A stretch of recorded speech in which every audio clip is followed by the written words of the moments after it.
Good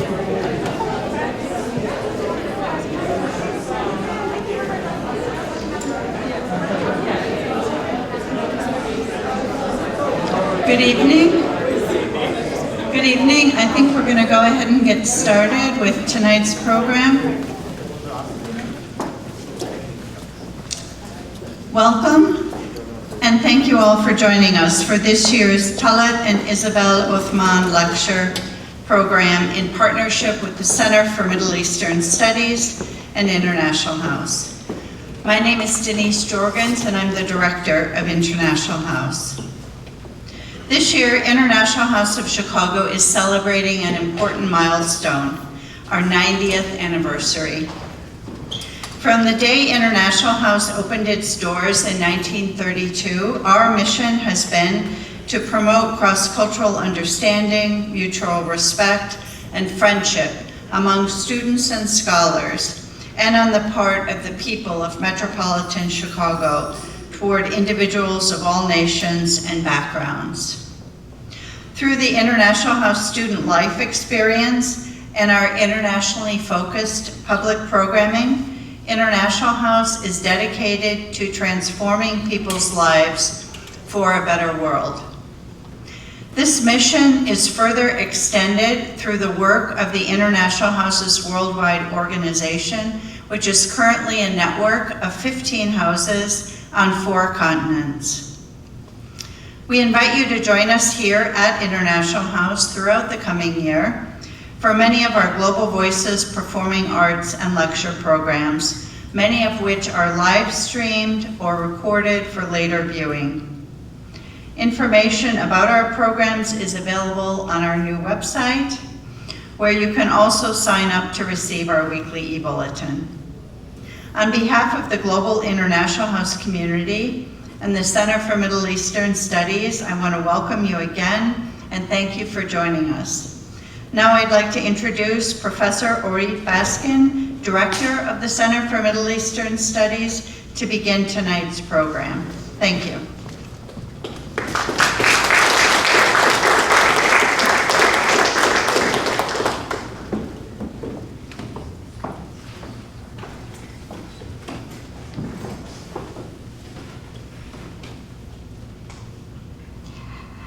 Hello everybody, thank you very much for coming this evening. I'd like to start the evening by thanking Talat Othman, whose generosity and support to the Center for Middle Eastern Studies have inspired many important conversations about the Middle East, activism in the Middle East, politics, culture, society, and his ongoing support is also what enabled this, also what sort of supported this event tonight.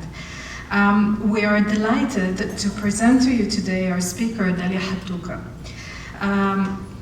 Dalia is a journalist that covers Israel-Palestine, amongst other topics, in a variety of key media platforms, both digital and others. Her profound writings about the Middle East are marked by in-depth knowledge on the one hand, and astute commentary on political events on the other. She holds 2 MAs, one from Birzeit University and another from Northwestern. Her publication appeared on the West Bank in a variety of platforms. As I've mentioned before, she worked with Al Jazeera in Washington, D.C. for 4 years, producing its flagship current affairs talk show from Washington, which included important interviews with high-ranking politicians. She has guest starred on The World and BBC Radio, and she has also published as a freelance with The Washington Post, The Time, The Economist, Foreign Policy, Foreign Affairs, The Atlantics, and other publications. She is a recipient of various grants and fellowships. We won't spend all the time reading her many accolades, but I think that it's important to us to bring her here to talk about a recent piece that she wrote about her colleague and her friend Shireen Abu Akleh. Many of you are familiar with this with the murder of this journalist. And when Dalia wrote about her and covered the story, she brought, and the story circulated in social media, you know, when she will talk to us about this issue, she brings both her insight and her acumen and her knowledge of Israel, Palestine, and the Palestinian scene, but also she will be talking to us as a journalist and as someone who is exposed to the same kind of dangers that Shireen Abu Akleh was exposed to, and dangers that other journalists across the world are exposed to. So we're very honored and very delighted that she's with us today to talk about Shireen Abu Akleh. And we're deeply respectful of her own mission, and we hope you enjoy tonight's talk, which will be followed at 7:30 by a reception. So Dalia, please.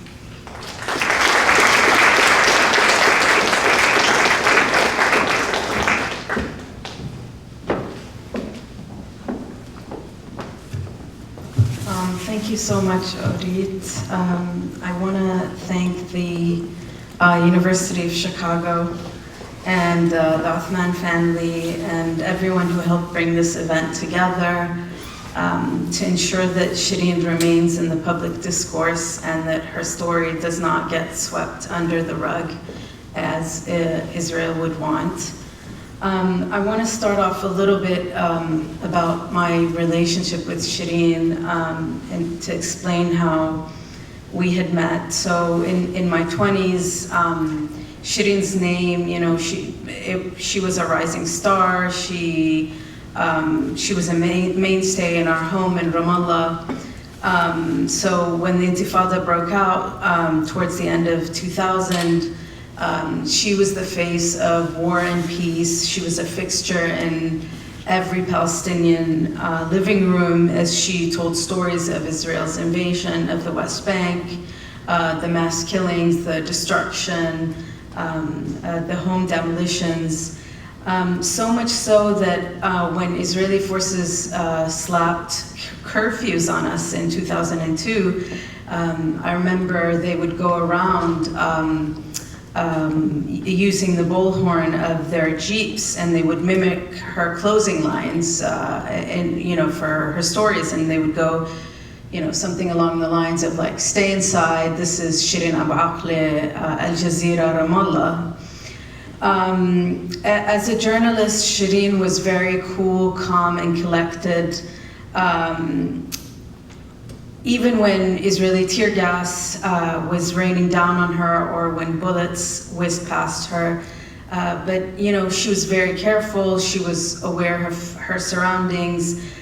She was not one to take unnecessary risks. She knew the West Bank like the back of her hand. I know for a fact she never aspired to be a martyr or a hero or a diva. She just wanted to be a journalist and to convey the stories of Palestinians to the world and to bring Palestine to people's living rooms. With this in mind, you can imagine my anticipation when she was seconded to Al Jazeera's DC bureau from Ramallah in 2010 when I was working there. And her presence lit up the newsroom.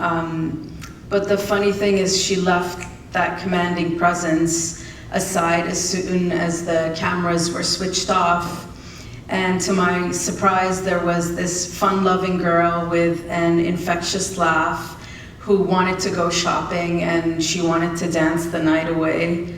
Obviously, she'd always been this way, but it was the first time I met her personally, and we became friends instantly. In DC, she worked on features, and spoke about the fight of Black Americans for justice and equality. And you know, she went as far west as New Mexico. But you know, when she was in the US, she said she always used to say she wanted to go home.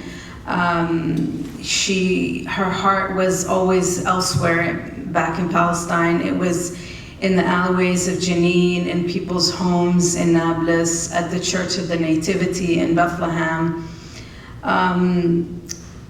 Just to tell you a little bit about her, like as a person, when she wasn't working, Shireen would tell me to take her out shopping. She wanted to go to Macy's and Nordstrom. They were some of her favorite spots. And she was very funny. She was the life of every party. Despite all the hardships that she went through, including personal ones, she lost her parents at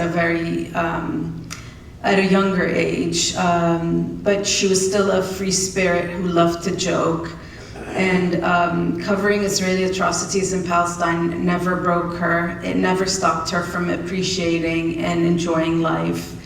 One thing I would like to stress about Shireen is her humility and modesty. She was extremely down to earth. Even in DC, people would stop her to take selfies or to talk to her, and obviously they recognized her, and she would always happily oblige. It would be impossible for her not have known what she meant to so many people, but she never let it get to her or go to her head. And I believe that it was her unpretentious air that opened doors across the West Bank and Gaza to her. In the Palestinian territories, every family knew her name and they would engage with her because they knew she would do their story justice. And even when she would go to places like in Jenin or Hebron, she, you know, obviously she wouldn't have like a hotel to stay at. She would stay in hospitals. People would open their doors to her and she would sleep at random people's homes. And that's a testament to her and her character. She visited and covered every town, city, and refugee camp. No story was too small for her, despite her seniority. She spent, you know, nearly 3 decades in the field. But I'd also like to talk about how Shireen broke every stereotype possible. Probably without being aware of it. She was Palestinian, she was a woman, she was unmarried, she was a Christian from East Jerusalem, and she was covering wars and horrors. But she was also a dedicated mentor to many aspiring female journalists. And I would say here, not just female journalists, I've talked to a lot of guys who also said that like other girls, they grew up emulating her from when they were young. They would hold a hairbrush meant to be a microphone and repeat her famous closing lines, Shireen Abu Akleh, Al Jazeera, Ramallah, Palestine. She was a media darling, but not a diva. She never grew too big for a story or made it about herself.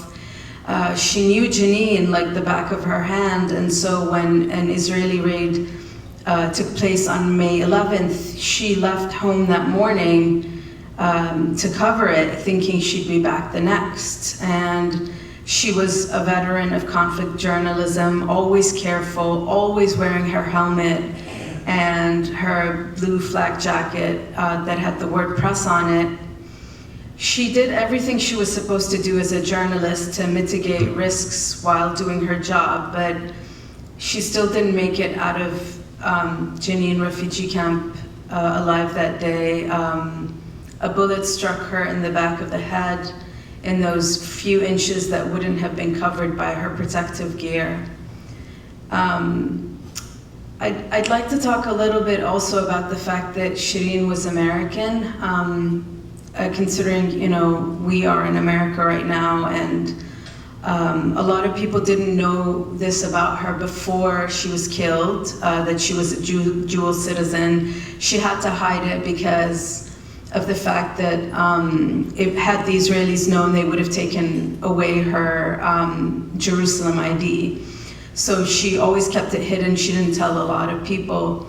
But since May 11th, I've been pondering what the US administration has done to deliver justice to her family, and what I'm seeing is utter failure on the part of the US administration to her family, and those of us Palestinians who are also American citizens, journalists and otherwise, who are subject to threats of death, injury, and maiming by US-made or purchased weapons, leaving me at least to conclude that our lives don't matter as long as the killers are an ally.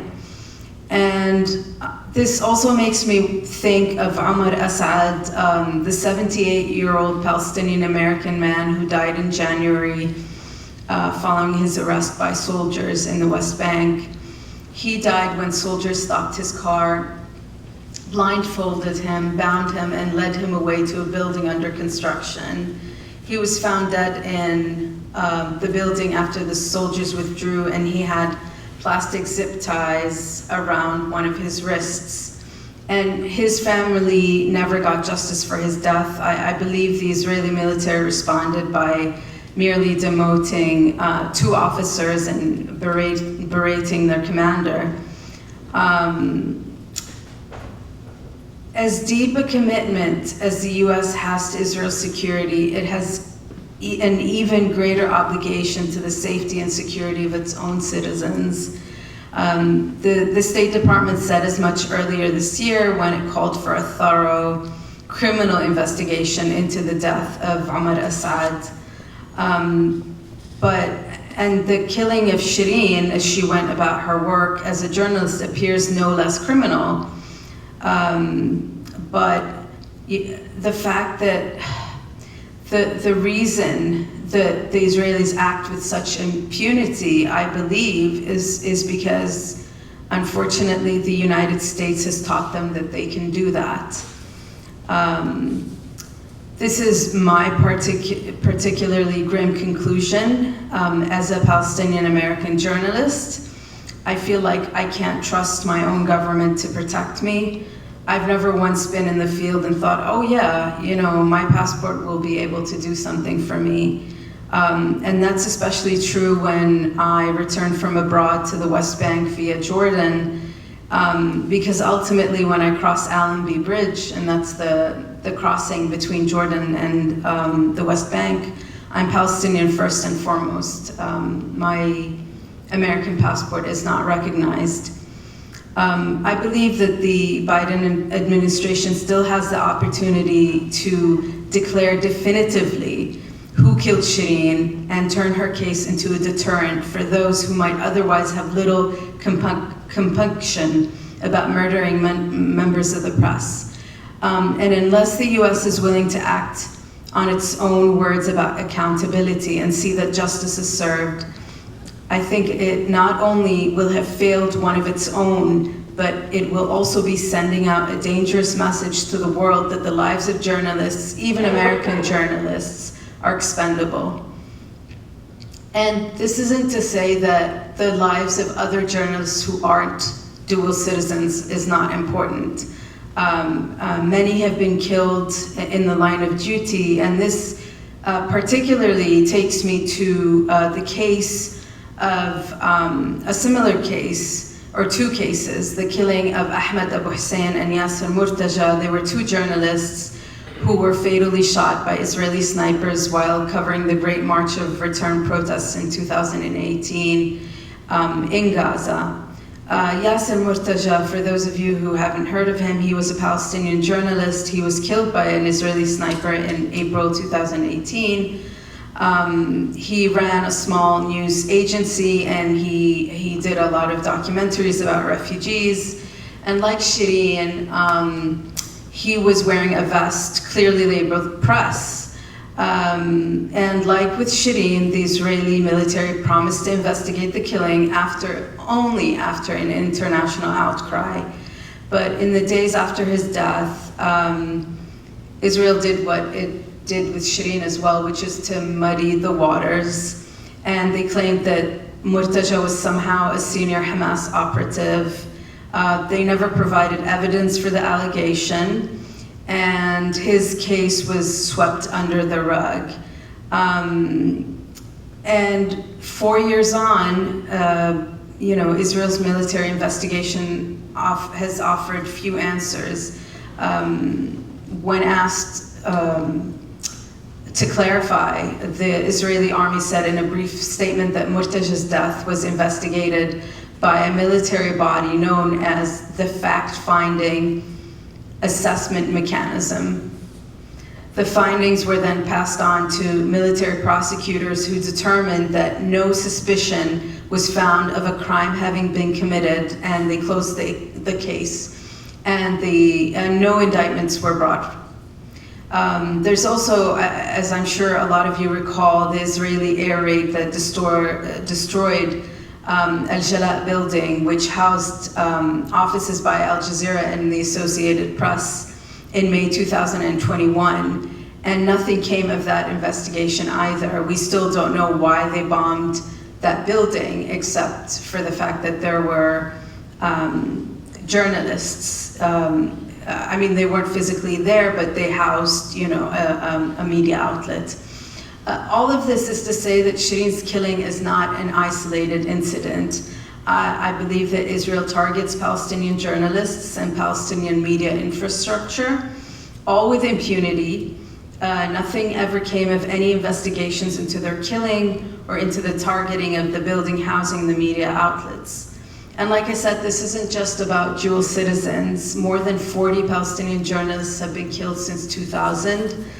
And I don't feel like there's any hope that their deaths would ever be investigated, given Israel's history with manipulating public opinion, with little or no investigations, and with protecting its own above all else. Perhaps on a more positive note, or maybe positive negative, I want to talk about Shireen's funeral, because I'd never seen anything like it since the funeral of the late Faisal Husseini in Jerusalem in 2001 at the height of the Second Intifada, but also because of the amount of hate and disrespect that I witnessed from Israeli soldiers. I want to talk about the amount of love that Palestinians showed for Shireen. People insisted on carrying her body through the streets of Jenin and other towns and villages, draped in a Palestinian flag and covered with her press flag jacket. Reporters and photographers packed in around the procession, having to cover the death of one of their own.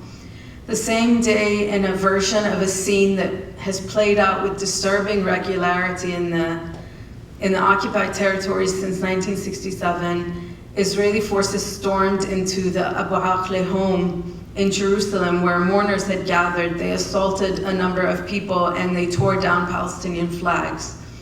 From the moment her coffin left St. Joseph's Hospital on its way to the Cathedral of the Annunciation in the Old City of Jerusalem, police attacked the procession. They fired tear gas and stun grenades at the huge assembly of mourners.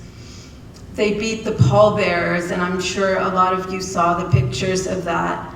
And they went berserk at the sight of every Palestinian flag, including one forcibly removed from the hearse.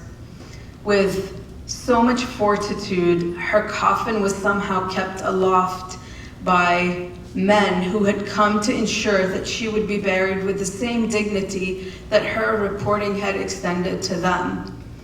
The shocking images were transmitted around the world. In her death, as in her broadcasting, Shireen continued to reveal the realities of the Israeli occupation.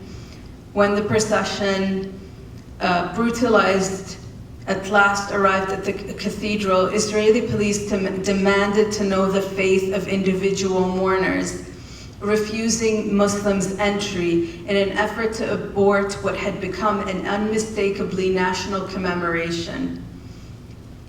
While Israel once more sought to divide those it dominates, the leaders of Jerusalem's various Christian churches, who are often fiercely protective of their differences, all rang their bells together as Shireen's coffin left the cathedral to be buried beside her parents in Mount Zion Cemetery. True to form, the Israeli police that evening cynically claimed that they had acted only so that the funeral could proceed in accordance with the wishes of the family. Several investigations, as you probably have heard, all by renowned rights groups or media outlets, ruled that Shireen's killing was deliberate. Israel itself said Shireen was probably killed by one of its own soldiers, but made it a point to cast doubt on the perpetrator and that the act was deliberate. And I've seen it so many times in my coverage. This is what Israeli authorities do. They muddy the waters, and they did that from the get-go when they first claimed that Shireen was killed by Palestinian gunmen. They never retracted that claim, even till this day. Israeli investigations, routinely announced, rarely conducted, and never transparent or impartial, have been dismissed by rights groups as exercises to protect the impunity of perpetrators and to thwart accountability. But all these investigations beg the question, why can't Palestinian eyewitnesses who were present at the scene when Shireen was killed be taken at their own word? Why should they only be believed when high-profile media outlets say what the Palestinians have been saying from the get-go? The length the media feel it is necessary to go in order to publicly reject or challenge Israel's narrative is mainly because it shows that even the media doesn't take Palestinians at their word, and because the Israeli narrative is so predominant and taken as fact. Even when you look at the Associated Press and the New York Times investigations, for example, and this is something that I regularly do because I like to see what other journalists are talking about, you see a lot of jargon and uses of the passive voice, as if to say this bullet somehow found its way to Shireen's head, and not because an Israeli soldier deliberately shot the bullet and killed her. It's as if they're unsure themselves of what their own experts have found. And to me, it's extremely disheartening.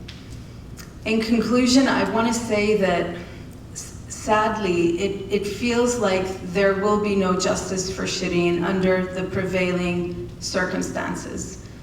With the active support of the United States and no less active acquiescence of Europe, Israel is right to believe it can go on killing without consequence. It will remain free to target all Palestinians, including journalists and medical workers, including those who hold US or European or any other citizenship. Just as Israeli investigations are designed to preempt accountability, statements by Western leaders and officials, even those who acknowledge she was killed rather than died, and was killed by a sniper rather than in clashes, are designed to substitute for rather than ensure a meaningful response. Washington, London, and Brussels may not have Shireen's blood on their hands, but they have helped place a target on the back of the next journalist to be murdered by Israel's army. Since her death, many people have been calling Shireen a symbol of a generation of Palestinian women who came of age in 1997 when she first joined Al Jazeera. She was the first female correspondent they'd seen on their television screens. Others call her a trailblazer. The many posters I've seen peppering the West Bank call her a martyr. But she was a journalist, she was one of us, and she was Palestinian through and through. That was the driving force behind her work, her passion, and her will and drive to tell the stories no one else wanted to tell. Thank you.